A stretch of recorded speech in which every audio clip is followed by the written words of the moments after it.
Malaysia dan Indonesia mencapai kemajuan dalam beberapa isu lama berkaitan sempadan darat dan maritim yang dijangka dibawa ke rundingan tahunan Malaysia-Indonesia. Penempatan pekerja migran Indonesia. Selamat tinggallah Indonesia. Sekarang Vietnam susul Singapura dan Malaysia jadi negara maju. Kalau memang Malaysia mendesak untuk kerjasama dengan Indonesia itu keliru teman-teman ya. Yang mendesak untuk kerjasama dengan Malaysia adalah Malaysia itu benar. Karena apa? Yelah, ringgit naik, warga Malaysia ramai-ramai tukar uang ke rupiah untuk liburan ke Indonesia. Katanya negara Indonesia mau bersaing sama negara lain. Kalau begini mah bukan bersaing, ini mah besulam. Halo, Assalamualaikum warahmatullahi wabarakatuh. Ya, berjumpa lagi dengan saya Merbat Official. Oke, apa kabar hari ini? Mudah-mudahan kabar daripada teman-teman semuanya, semoga kabarnya sehat selalu, berkah umurnya, dan selalu dipermudah segala urusannya oleh Allah. Amin, amin, ya rabbal alamin. Oke teman-teman, seperti biasa, jom! Di video kali ini kita reaction lagi teman-teman ya. Reaction nih, salah satu video yang bertajuk tentang Malaysia panik katanya teman-teman ya. Indonesia tak tergantikan, desak kerjasama teman-teman ya. Artinya ekonomi Indonesia semakin membaik dan Malaysia mengajak Indonesia bekerja sama dengan Malaysia agar Malaysia ekonominya membaik juga teman-teman ya. Artinya Malaysia panik ingin kerjasama dengan Indonesia biar ekonomi Malaysia semakin membaik. Aduh, mau kerja sama dengan Indonesia, mata uangnya saja kalah dengan ringgit. Aduh, ini lagi. Oke teman-teman ya, seperti videonya, jom kita simak bersama. Let's go.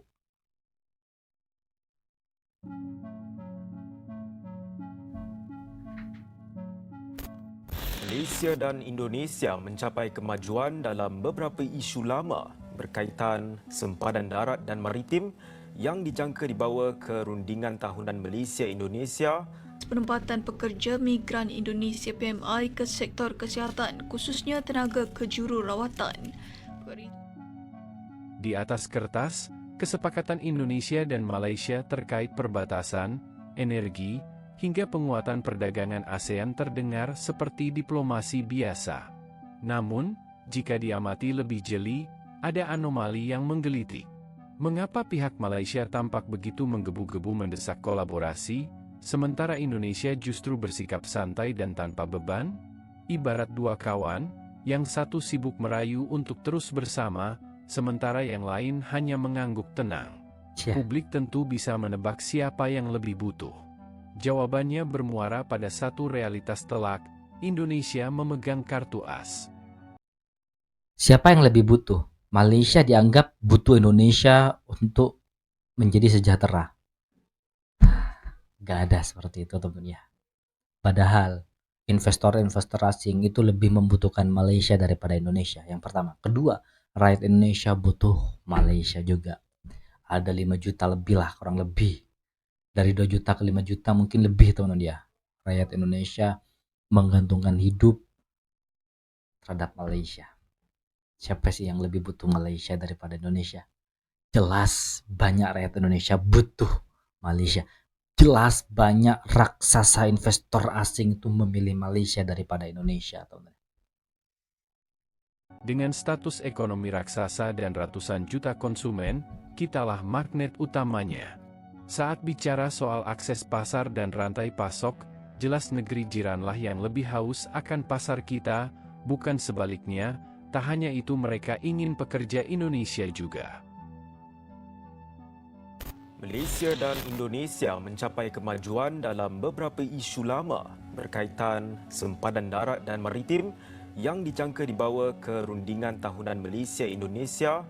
Bakal dianjurkan Malaysia untuk perbincangan lanjut. Menteri Luar Datuk Seri Muhammad Hassan berkata perkara itu antara hasil perbincangan pada mesyuarat Suruhanjaya bersama kerjasama Dua Hala Malaysia-Indonesia atau JCBC ke-17 bersama rakan sejawatannya Sugiono di Jakarta pada Khamis. Katanya secara keseluruhan JCBC ke-17 mencapai persetujuan yang berpotensi memperkukuh lagi hubungan sedia ada antara Malaysia dan Indonesia. Beliau berkata hubungan antara kedua-dua negara ketika ini berada pada tahap amat baik dengan hanya beberapa isu tertunggak yang masih memerlukan perhatian kedua-dua pihak. Muhammad berkata kebajikan dan akses pendidikan rakyat Indonesia yang tinggal dan bekerja di Malaysia turut dibincangkan dalam mesyuarat itu. Selain itu, beliau berkata Indonesia juga mencadangkan supaya peluang pekerjaan untuk rakyat negara itu di Malaysia diperluas ke sektor-sektor lain yang memerlukan tenaga kerja, khususnya sektor perawatan. Kata Muhammad lagi, rundingan tahunan Malaysia-Indonesia antara Perdana Menteri Datuk Seri Anwar Ibrahim dan Presiden Indonesia Prabowo Subianto dijangka dianjurkan antara Ogos dan penghujung tahun ini. Rundingan isu sempadan darat serta maritim antara Malaysia dan Indonesia yang berlarutan puluhan tahun kini memasuki fasa akhir penyelesaian. Perkembangan positif itu dicapai dalam mesyuarat Suruhanjaya Bersama Kerjasama Dua Hala Malaysia-Indonesia JCBC ke-17 di Jakarta. Laporan lanjut bersama wakil kami di Indonesia, Nadia Mohsin. Menteri Luar Datuk Seri Muhammad Hassan berkata, kedua-dua negara kini berada di peringkat akhir persetujuan berhubung beberapa isu sempadan darat dan maritim yang masih tertangguh. Hasil rundingan teknikal yang dicapai akan dibawa untuk dimuktamadkan Perdana Menteri Datuk Seri Anwar Ibrahim dan Presiden Indonesia Prabowo Subianto. Perkara itu dijangka antara agenda utama dalam rundingan tahunan pemimpin itu yang dijadual seawal Ogos ini. Ada juga isu-isu lama perbatasan darat dan maritim yang saya yakin dan saya lihat di peringkat terakhir persetujuan untuk kami bawa kepada perbincangan dan persetujuan kedua pemimpin semasa annual consultation nanti. Pada masa sama, JCBC ke-17 turut sepakat untuk meningkatkan kerjasama dalam sektor strategik bagi menghadapi cabaran ketidaktentuan geopolitik yang menjejaskan rantaian bekalan dunia. Apatah lagi mengambil pengajaran daripada masalah krisis di Timur Tengah, krisis Rusia dan Ukraine. Maka hasrat pemimpin ini perlu dilaksanakan dengan terbaik mungkin supaya perdagangan antara negara ASEAN dipertingkatkan dan yang mendapat kebaikannya nanti adalah rakyat kita. Upaya-upaya yang dilakukan oleh kedua negara dalam rangka menjaga stabilitas kawasan dan menjaga turut serta dalam upaya-upaya mencapai perdamaian dunia. Tegas Datuk Seri Muhammad, ASEAN perlu meningkatkan perdagangan sesama negara anggota yang kini masih berada di bawah 25% bagi mengurangkan kesan krisis global.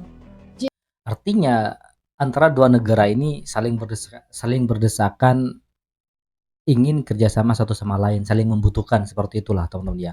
Karena Indonesia sadar selama ini kita itu kalah dengan Malaysia. Selama ini kita itu harus kerjasama dengan Malaysia, kan seperti itu teman-teman ya. Bukan Malaysia yang mendesak kita harus kerjasama dengan Indonesia. Ya enggak maksa. Beras saja enggak maksa Malaysia. Hanya menawar dengan harga murah, dikasih ya, enggak dikasih enggak apa-apa. Berbeda dengan Indonesia. Kita harus kerjasama dengan Malaysia. Di samping itu juga banyak TKI yang bergantung hidup kepada Malaysia teman-teman ya. Gila, lanjut ke ekonomi Indonesia ini sekarang sudah tertinggal, selamat tinggal lah Indonesia. Sekarang Vietnam susul Singapura dan Malaysia jadi negara maju. Kalau memang Malaysia mendesak untuk kerjasama dengan Indonesia itu keliru teman-teman ya. Yang mendesak untuk kerjasama dengan Malaysia adalah Malaysia, itu benar. Karena apa? Vietnam saja sudah nyusul Singapura dan Malaysia, Indonesia selamat tinggal, kalah dengan Vietnam. Negara maju susul Singapura dan Malaysia guys, lihat. Tuh, bahkan masuk ke klub elit Dubai. Bahkan negara kita tuh nggak masuk, negara kita kalah guys. 5 tahun yang lalu guys, 5 tahun yang lalu, kalian dengar nggak tentang negara Vietnam? Bahkan sekarang Bali itu dikalahkan dengan Vietnam guys. Ya mohon maaf ya Bali, I love Bali karena aku dari Bali. Tapi selama aku di Inggris berkali-kali, semua orang sini tuh perginya ke Thailand sama ke Vietnam. bahkan pasanganku kakaknya tuh bakal pergi ke Thailand dan Vietnam. Terus aku bilang mau ke Bali nggak, maybe next time aja lah gitu. Dan mereka alasannya selalu dengar kabar bahwa tentang sampah, banjir, macet, dan banyak lagi guys. Sumpah ini bukan penghinaan tapi ini pemasukan buat Bali ya. Love Bali because aku orang Indonesia dan aku agak sedih denger ini. Oke.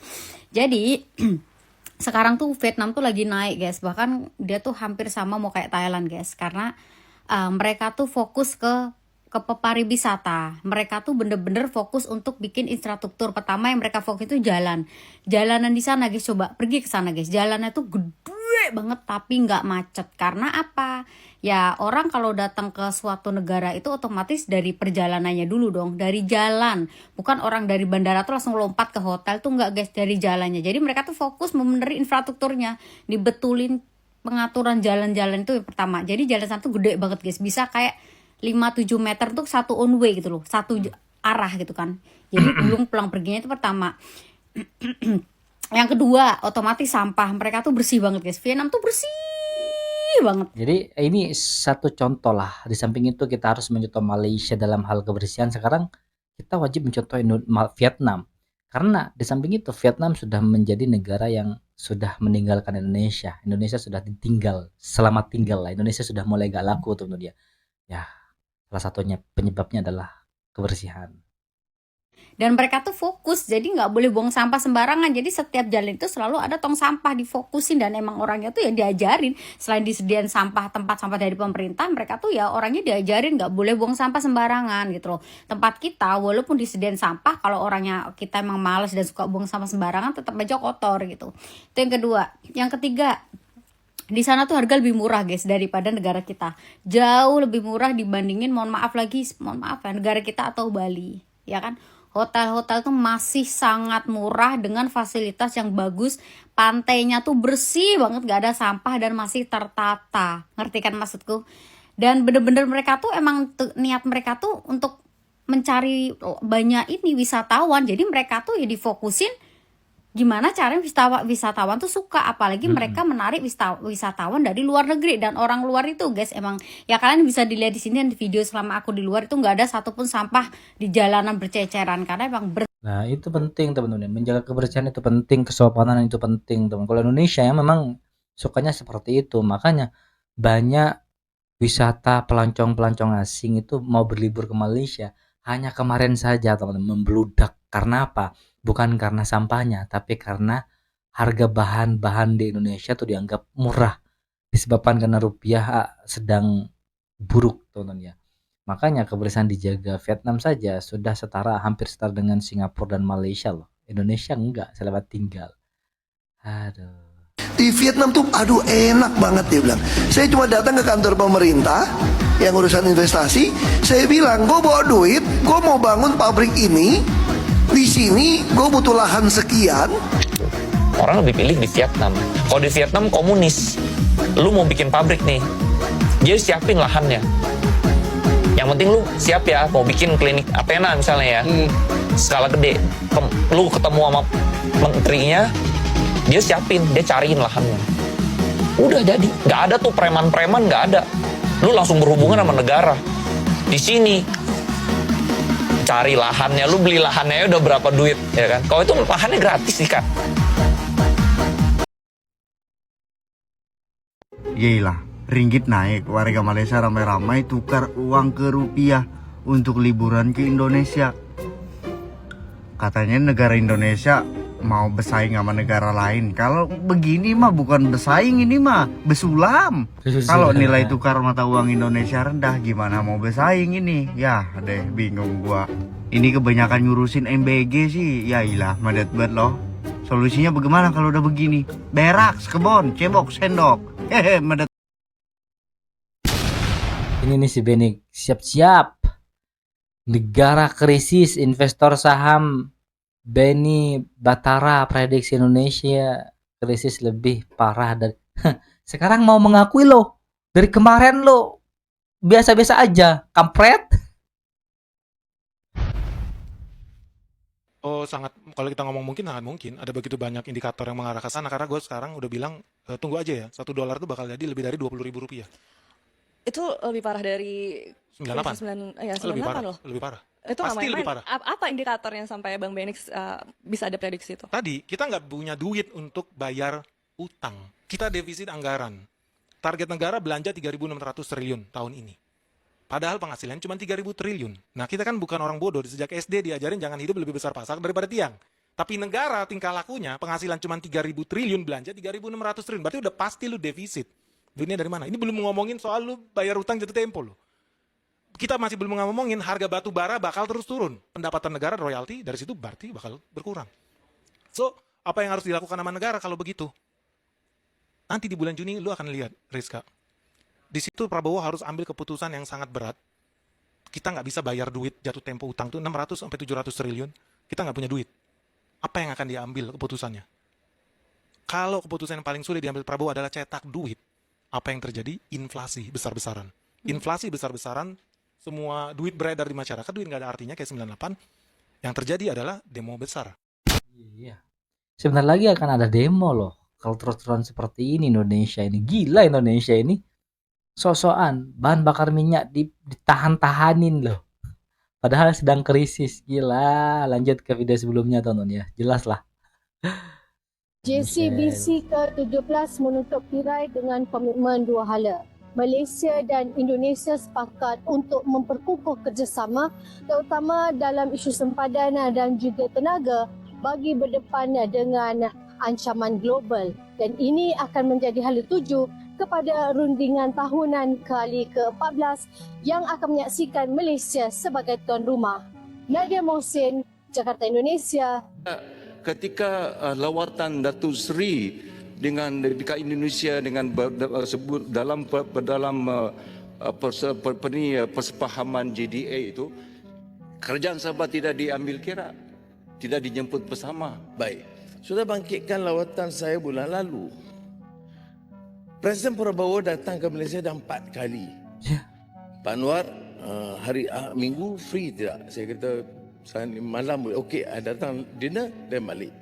Jadi kita anggap itu lawatan persahabatan. Jadi sudah 4 kali datang.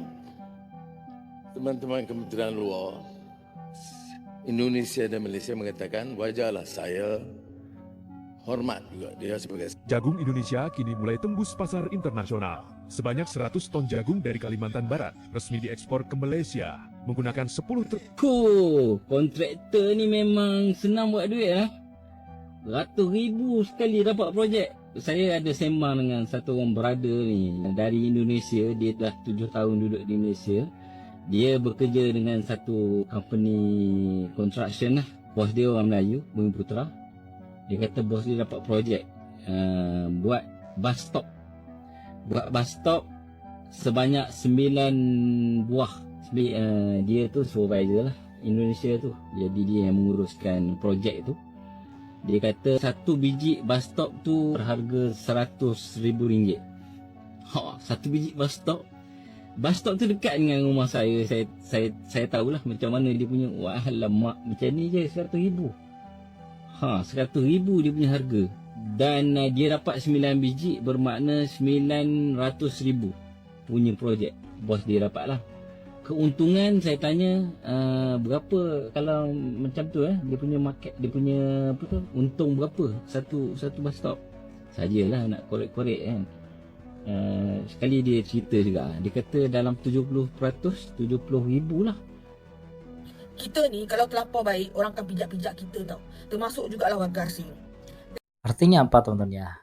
Ketika Pak Anwar Ibrahim mengatakan bahwa Prabowo nelfon, berarti Prabowo sedang panik, teman-teman. Indonesia sedang tidak baik-baik saja, ingin mengajak Malaysia untuk bekerja sama, teman. Artinya Indonesia sampai kapanpun masih membutuhkan Malaysia, baik dalam bidang tenaga kerjaan, ekonomi. Kita harus belajar daripada Malaysia. Oke, itulah video reaction hari ini. Buat teman-teman yang suka dengan video ini, silahkan bantu dengan cara menekan tombol like, komen, dan share. Jangan lupa juga, please teman-teman ya, subscribe channel daripada Merbat Official ini, biar saya lebih bersemangat lagi membuat konten-konten menarik. Oke, kita akhiri dan ketemu di video berikutnya. Wassalamualaikum warahmatullahi wabarakatuh.